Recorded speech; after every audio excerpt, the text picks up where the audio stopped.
Olá de novo. Nesta semana, a circulação já foi mais livre e mais facilitada para alguns.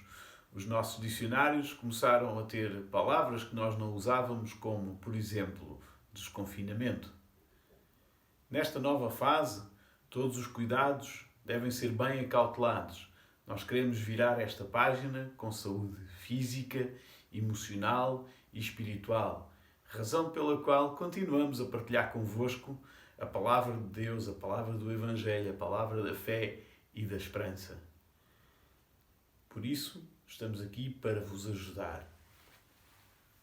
Mandem as vossas notícias, mandem as vossas preocupações e necessidades. Agora fiquem com as notícias que nos chegaram durante a semana, com a música e com uma mensagem inspiradora. Olá a todos! Sabem quem nós somos? Ainda nos reconhecem? Exatamente! Somos a família Abrantes.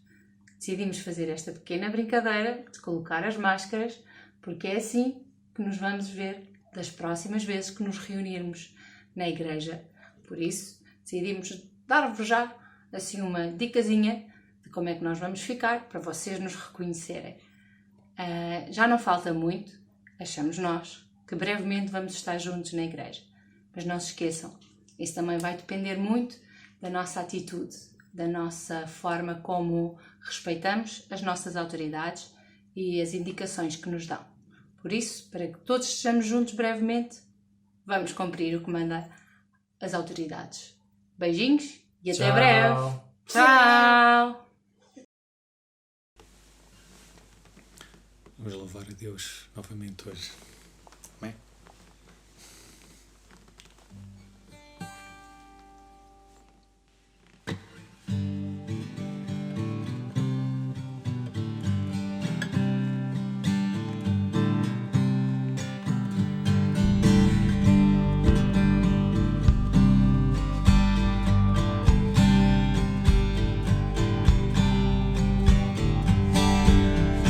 Forças altas, espero no Senhor, espero em ti, Senhor, eu espero em ti, Senhor. Forças altas, espero no Senhor, espero em ti, Senhor, eu espero em ti, Senhor. Oh Deus, para sempre reinas, em ti há esperança.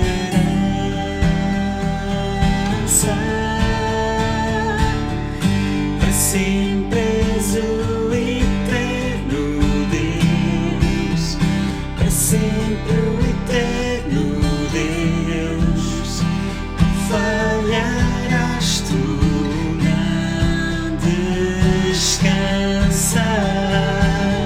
Se fraco me defenderás, consolo me darás, me fazes voar, tu me levantas.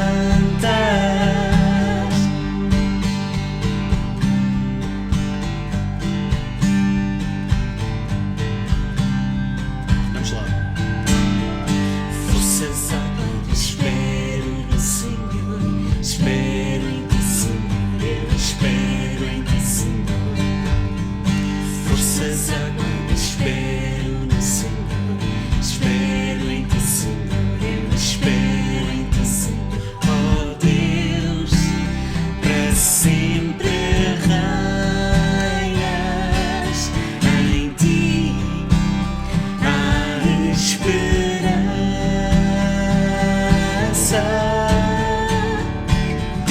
Para sempre és o eterno Deus,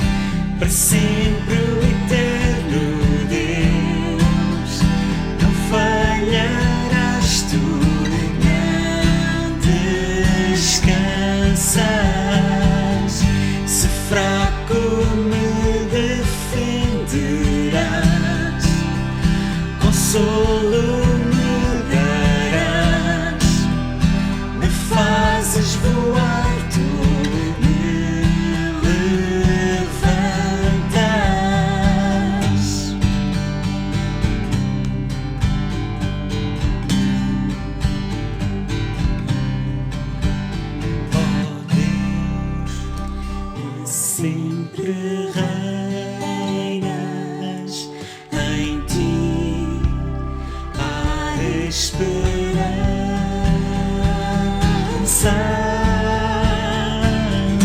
Para sempre és o eterno Deus, para sempre o eterno Deus, não falharás tu, não descansas. Se fraco me defenderás, consolo me darás, me fazes voar, tu me Vamos cantar, se fraco. se fraco me defenderás, consolo me darás, me fazes voar, tu me levantas.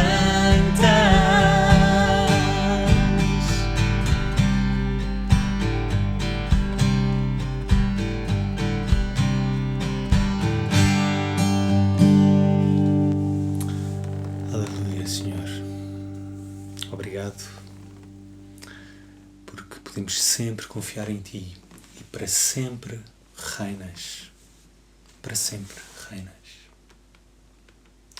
Amém. Amém. Um abraço.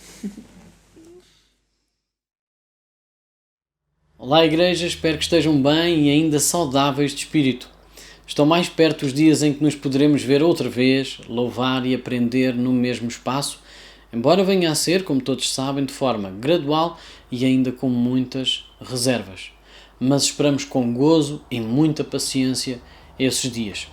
Hoje o assunto que irei abordar é sobre preocupação.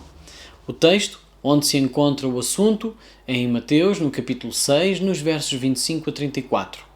O tema é como vencer o problema da preocupação. As pessoas descobriram maneiras de vencer alguns dos problemas da vida. Por exemplo, a varíola.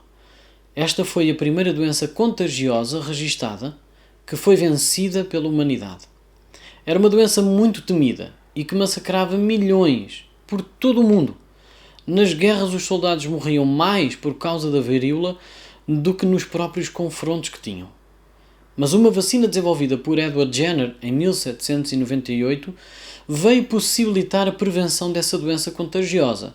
Mas mesmo com esta vacina preventiva, desenvolvida no século XVIII, estima-se que ao longo do século XX, 2 séculos depois, a varíola tenha causado entre 300 e 500 milhões de mortes. No entanto, em 1977, houve o último caso e desde aí acredita-se que a varíola foi erradicada. Também nas comunicações, as partes mais distantes da Terra estão agora interligadas através das comunicações por satélite. Os eventos mais importantes a nível mundial são mostrados ou transmitidos em todos os países ao mesmo tempo que ocorrem. A humanidade venceu os problemas da comunicação por meio dos satélites que estão em órbita à volta da Terra. E da mesma forma que na vida da humanidade vimos meios de combater os problemas que vão surgindo, também existem meios de vencer os problemas na vida cristã. A verdade central desta partilha é que todos os crentes, todos, podem vencer o problema da preocupação. A palavra de Deus em Mateus 6 mostra-nos meios pelos quais todos os crentes podem vencer o problema da preocupação. Então vamos ao texto, que está em Mateus 6, 25 a 34, e hoje vou ler na BPT, versão Bíblia para Todos. E diz assim: é por isso que eu vos digo, não andem preocupados com o que hão de comer ou beber, nem com a roupa de que precisam para vestir. Não será que a vida vale mais do que a comida e o corpo mais do que a roupa?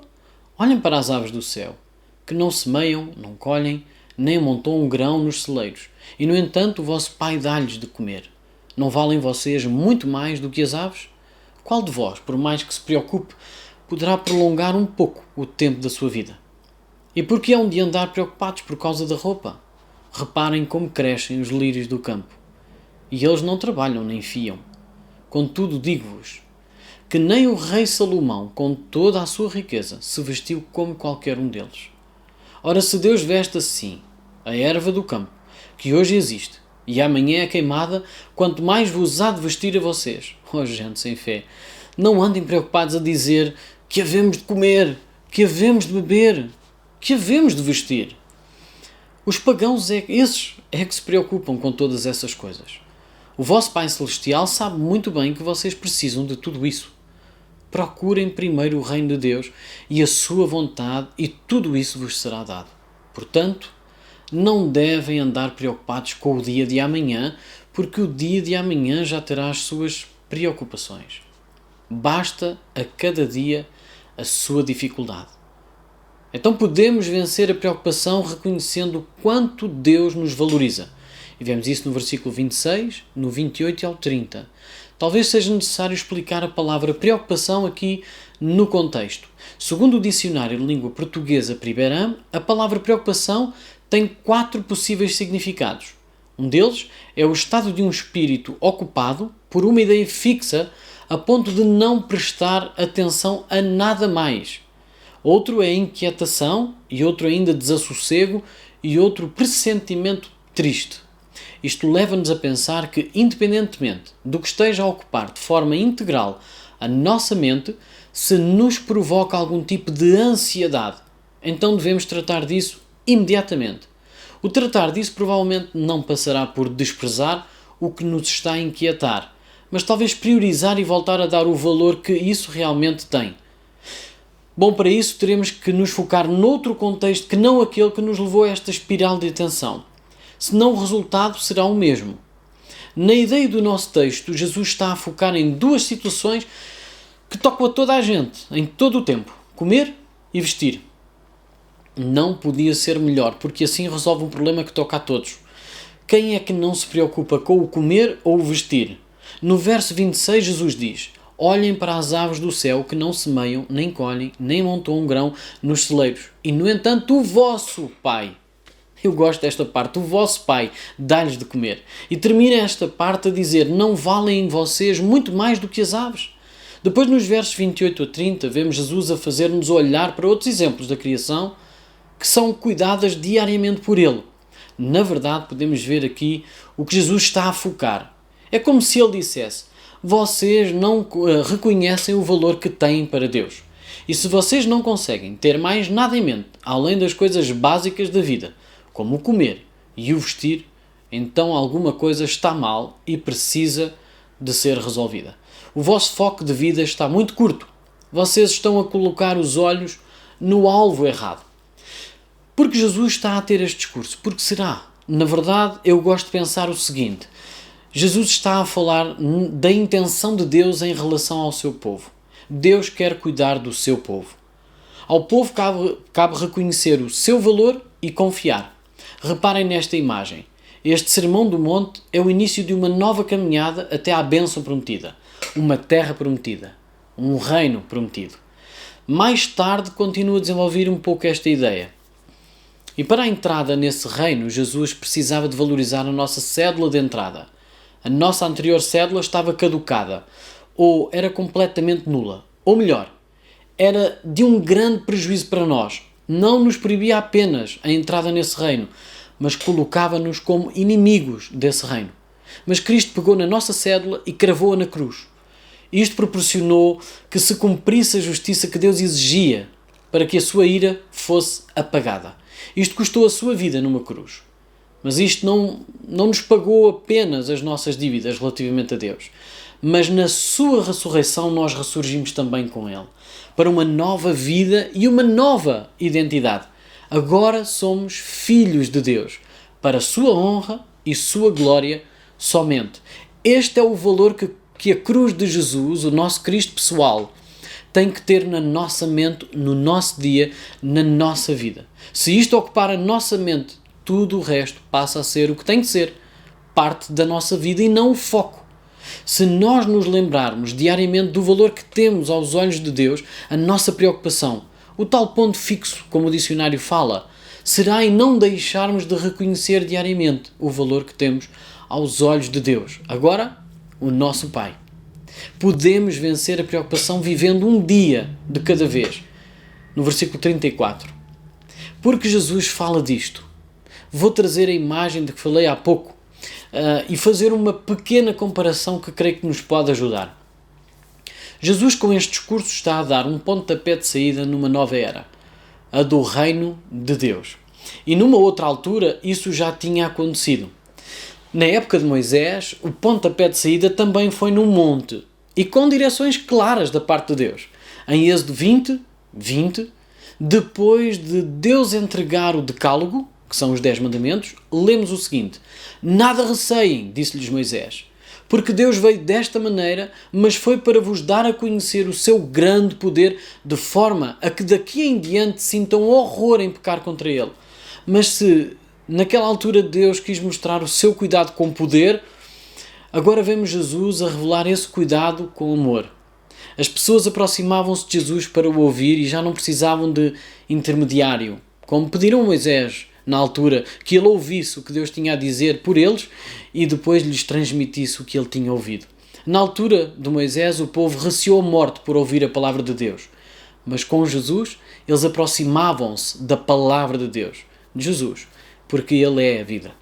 Prefiro pensar que a preocupação de cada dia é de eu me lembrar de que me tenho que sentar, ler a palavra, ouvir, meditar e desfrutar do que Deus tem para mim a cada dia, em vez de permitir que as coisas básicas do dia-a-dia tomem conta de mim. Eu não quero ser cuidado nem guiado por esse foco, mas guiado e cuidado por Deus, o nosso Pai. Isso é que vai fazer-me vencer a preocupação. Então podemos vencer a preocupação buscando, em primeiro lugar, o reino de Deus. A parte difícil aqui é explicar o que significa o reino de Deus. Isto levaria algum tempo.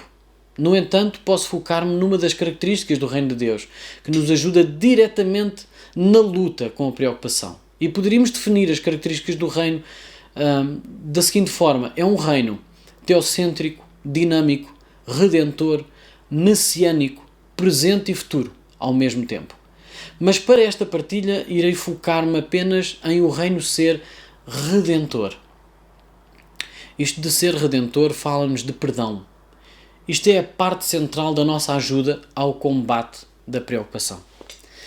Jesus sabia que ao introduzir este tema, ou dar esta direção específica, ele estaria a trazer um novo desafio e um novo foco.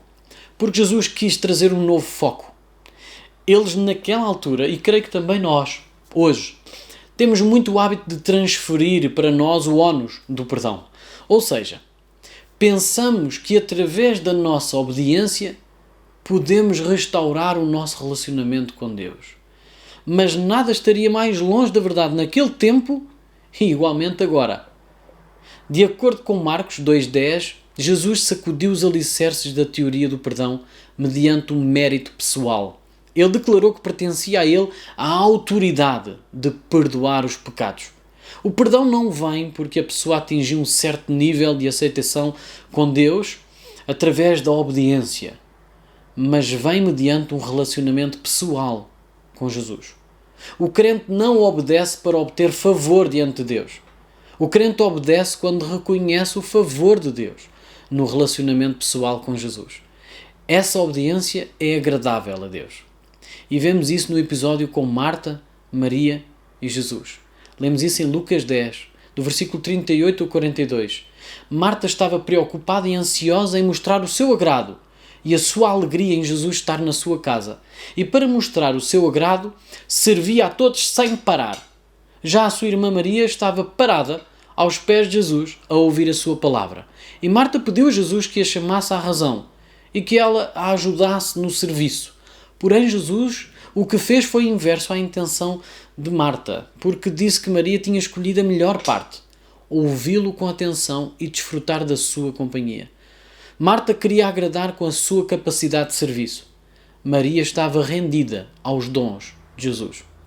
Também nós somos lembrados de escolher entre estas duas posturas todos os dias.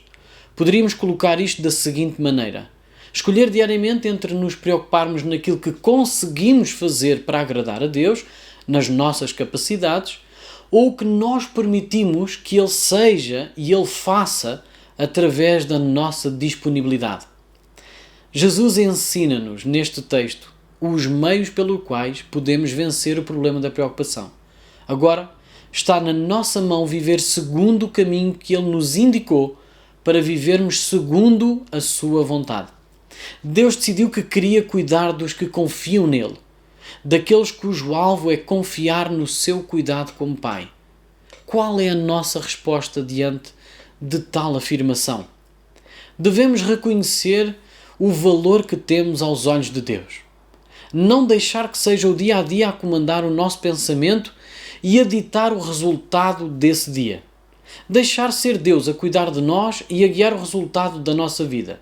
Dessa forma estaremos a buscar o reino de Deus e a procurar viver na sua vontade. Desta forma iremos vencer, com toda a certeza, o problema da preocupação. Assim, iremos cumprir a sua vontade em ser sal e luz no meio desta sociedade que não tem em si mesma a capacidade de vencer o problema da preocupação, porque essa cresce todos os dias. Mas então é tempo de citar o Salmo 46, que diz: Deus é o nosso refúgio e fortaleza, socorro bem presente na angústia. Pelo que não temeremos, ainda que a terra se mude e ainda que os montes se projetem para o meio dos mares. Ainda que as águas rujam e espumem, ainda que os montes se abalem pela sua braveza. Deus é o nosso refúgio e fortaleza. Uma boa semana para todos. Partilho convosco um versículo que Paulo escreveu aos Filipenses, capítulo 3, no versículo 1, que nos diz e aconselha tão somente isto: haja, pois, o que houver, meus irmãos, tenham alegria no Senhor. É verdade que estou sempre a dizer-vos a mesma coisa. Não me importo, pois isso representa uma segurança para vocês. Estou apenas a citar o apóstolo Paulo, mas estas palavras são para nós hoje. Continuamos juntos, mesmo à distância. Façam chegar as vossas necessidades, as vossas sugestões, as vossas notícias. Partilhem connosco por e-mail ou no nosso Facebook e continuem a mostrar a vossa generosidade através das contribuições financeiras para que este trabalho possa continuar a ser feito e a chegar a muitos. Tenham alegria, tenham fé, tenham esperança e até para a semana.